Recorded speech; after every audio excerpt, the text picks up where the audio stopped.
On behalf of the National Historic Cheesemaking Center located in Monroe, Wisconsin, I want to welcome you to the interviews we've been doing in Greene County and in Wisconsin of our cheesemakers.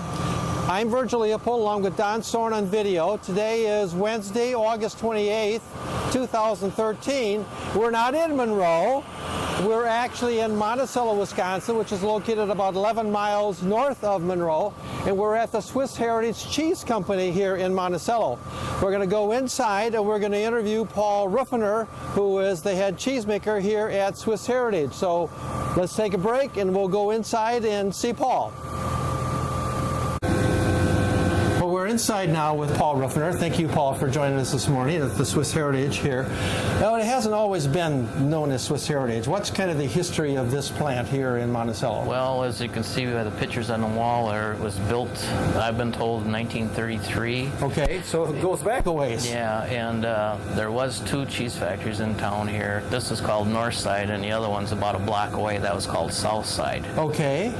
And it was started, I'm not sure if they were the first cheesemakers or not, but it was the Escher brothers. Okay.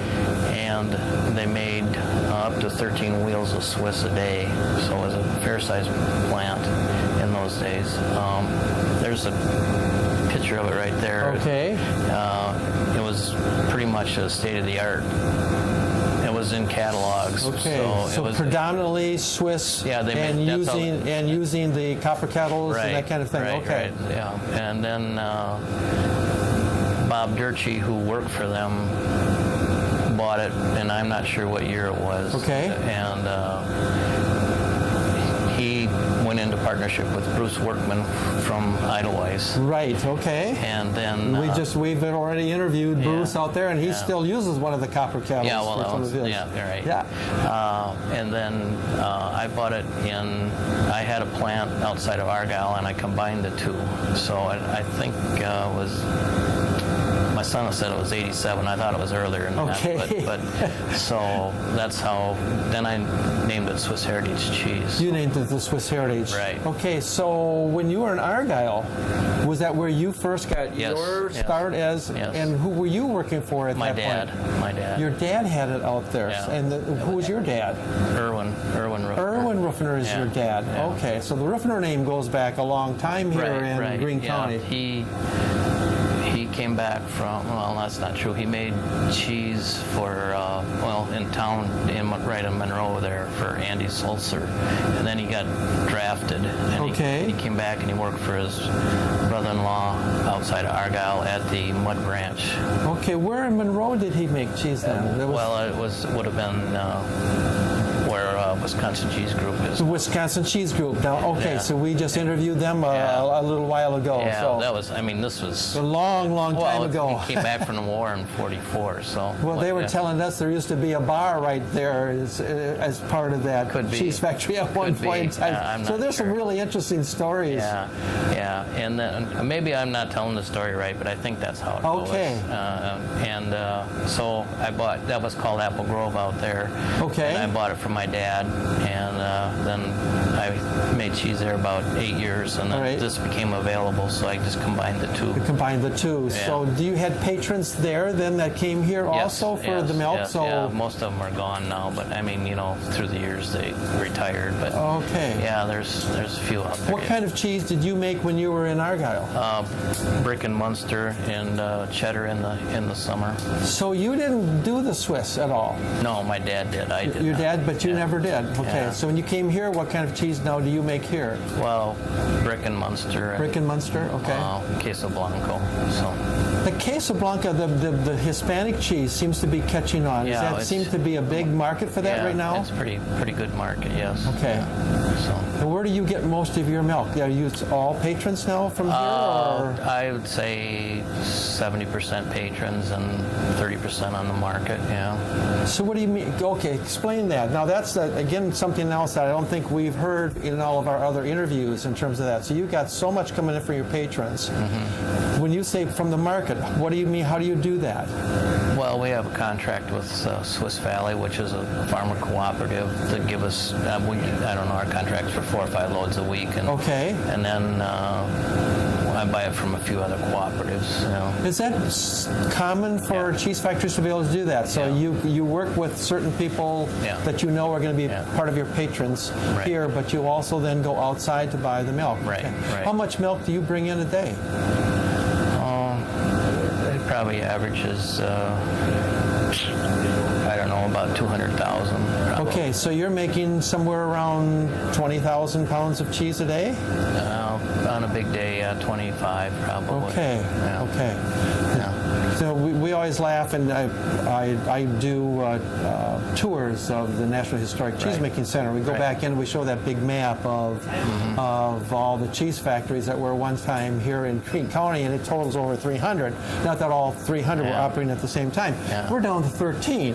And Chula Vista technically is in Lafayette County because they cross into that. So you've got 12. That's why I wonder when you come up with 13, because I can only count 11. Exactly. You go through, and that's been part of our problem, is to figure out exactly how many we have. And they had, Chula Vista you need to visit.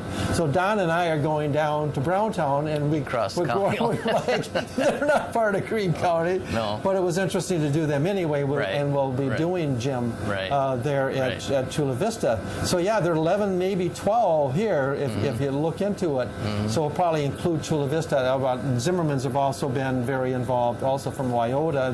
They're also in Lafayette County. Yeah, and then there's Hans Linhair down to Valley View. He's just across the line too. Okay, that's also in just west of Browntown, correct? Wyoda area. The Wyoda area. Okay, through there. Okay. Yeah, it's probably 4 miles from. So Don and I have to start to decide who we're going to be interviewing to go back to. Yeah, if you stay with Greene County, I think maybe I'm wrong, but I only come up with 11. 11 that are there, which is phenomenal, considering there's 106 in the state or something. Is that what the total is? Maybe I'm wrong on that too. But, there's more and more now with farmstead cheeses. You know, you know, so of course.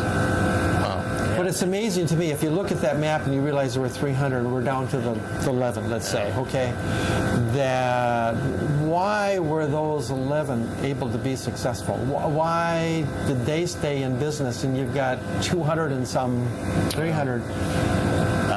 I don't know. I don't know. And yet, if you start to total up the total amount that we get from the factories, it probably is even more cheese than what they have. Yeah, it's not even close. I mean, we were down to Wisconsin Cheese Group, and they make 60,000 pounds of cheese a day. 7 days a week. Now Klondike, they're in the 50 to 60,000. Plus, now they're going into the yogurt. So. Looking at all that, what's the future for our cheese makers, for our cheese factories here in our area? Is it strong? Is it something that's going to keep going? I would think so. I mean, I tell this story, and it's probably I have this young salesman. He sells paper products. Okay. We buy our boxes from him mostly. Okay. And he come in one day and he was just laughing. I said, "What's going on?" He says, I read today, this morning on the internet, that the two most needed articles for people that they need is toilet paper and cheese." And he said, "We're doing both of them." Well, that's funny. Now, is there a connection there? I don't know. Oh, that's funny. Yeah. What's the future of this factory in particular? I don't know. We're doing fine. I mean, I don't know about growth or not. I'm 62 years old. And my son Andy there, I don't know if he'd want to take it over or not. So, but Okay, that seems to be, families seem to stay in it. I go back to Klondike with the Buchholzers. You've got now the fourth generation there. Because Grandpa came over from Switzerland, and then Alfred was there. Now you got Dave and Steve and Ron, and now you got their boys, or some of their family working there. Right, sure, Matt. And working on that. Adam, So it's a matter of, it's got to keep that going.